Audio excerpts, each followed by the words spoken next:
So I'm here with Jim and Mike from Ring Brothers. Tell me, guys, how are you enjoying the show? It's awesome. You know, it's good to see a different culture of cars, different brands. It's amazing that they brought us all the way down here to be able to enjoy this. It was just a wonderful weekend. Yeah. And you guys obviously are brothers. And when you first started, was it hard starting? Were you building in the shed and then you got known, or? I think we were just building our own stuff in a real small town. We're from a town of 600. Yep. And just started building what we liked and couldn't afford to keep them, so we sold them. And I think that's how most people are that really start out. We had no path or plan or didn't know what a big car show was. I think SEMA kind of put us on the map because we got in there probably 20 years ago and somebody saw it and somebody asked us to build a car for them, and I was kind of took off from there. Yeah. And the power of people like you that got us out there. Yeah. So, did you bring a car to Australia, or you just came here for the show? Just for the show, yeah. Yeah. And you picked a favourite today, the SLR 5000. What sort of drew you to that car? It's pretty iconic in Australia, and there's so many cars to choose from here, and it's hard to pick something, you know. But It's very hard. You know, we could have picked a million cars, or not a million, but we could have picked 100 different cars. But that's a car I think we picked. We both kind of walked up to it and thought, that's really cool. We don't see a lot of four doors up by us, and they tell us that's an iconic car down here. I love the color combination of it. It looks real, like old Ford GT or Ford GT 40-ish, that Gulf paint. So it just kind of caught my eye, and it's something I'd like in my garage. Yeah. It's actually funny because I get half of my YouTube fans are from America, and they go, "What's all this four-door stuff?" Because you guys are used to coupes, so. Yeah. I mean, without a doubt, I looked at the four doors in a different way. I didn't get it either till I came here, honestly, because I'd see four doors in magazines, and I just didn't quite get it. But I sure do now. Once you're here and you actually learn a little bit about the history of, that was your muscle car, and I think it's neat. The older you get, you embrace change a little more, and that's definitely been a neat thing to see the four doors. And for us not knowing anything about any of these cars, and for us to go to that vehicle and kind of really that's really cool, not knowing any of the history, like the race history or anything about the car.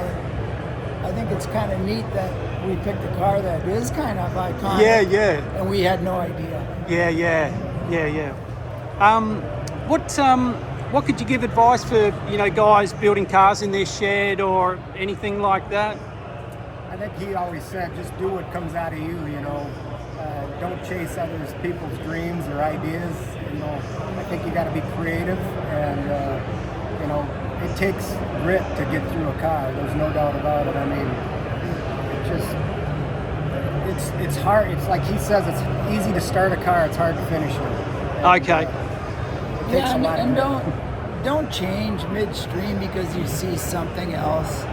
But you do have to get them done, or else your car, we feel, could look hodgepodge because you could see you started it here and then you changed and threw something on because you saw something somebody else was doing. Just be true to what your first vision was. It was probably correct. And if I could give anybody advice, wait to buy the wheels till the end.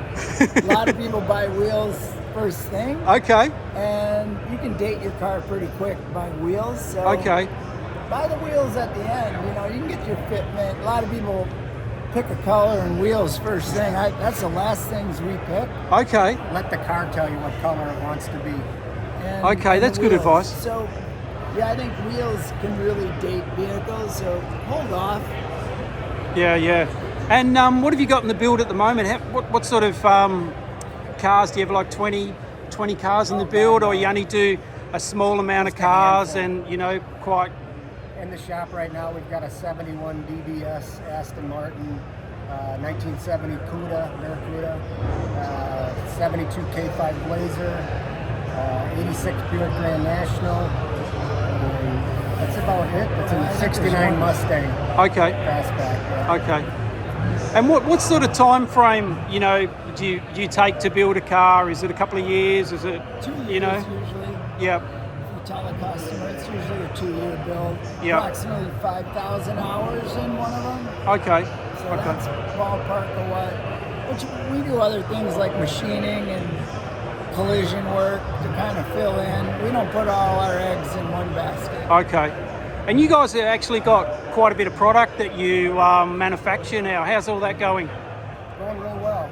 We, you know, I think one of our problems there is getting through product development. You know, it's just trying to keep up with what you already have and then develop new products. But it's been good for us. It's we build parts that we use. We build parts that we know that works, and it's been good for us. Yeah, I mean that's something a spin-off of building cars. I mean, obviously you guys started machining things you couldn't find. Is that how that started? Yeah, you know, it seemed like when you'd go to a car show, everybody had the same stuff, and in order to get around that, you had to almost create and build your own parts, and that was really the start of our product line. Yeah, yeah. And last of all, anything you want to say? Being in Australia, have you had a look around or? Not too much of Australia. We had a good friend we built a car for named Greg Murphy. He's kind of a big deal over here. We didn't know it when we first met him, but he was gracious enough to take us around New Zealand for a couple weeks, so that was pretty fun too. Yeah, so yeah.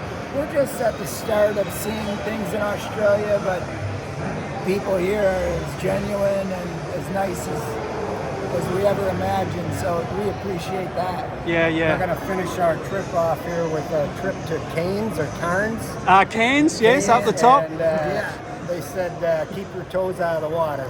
Oh, yes. Yeah, we got quite a few bites here in Australia. Yeah, and a little different. Yeah. A lot of things that'll eat you, but yeah, keep away from them, yeah, for sure. So thank you so much, guys, for the interview. And I guess hopefully one day I'll see you over in SEMA.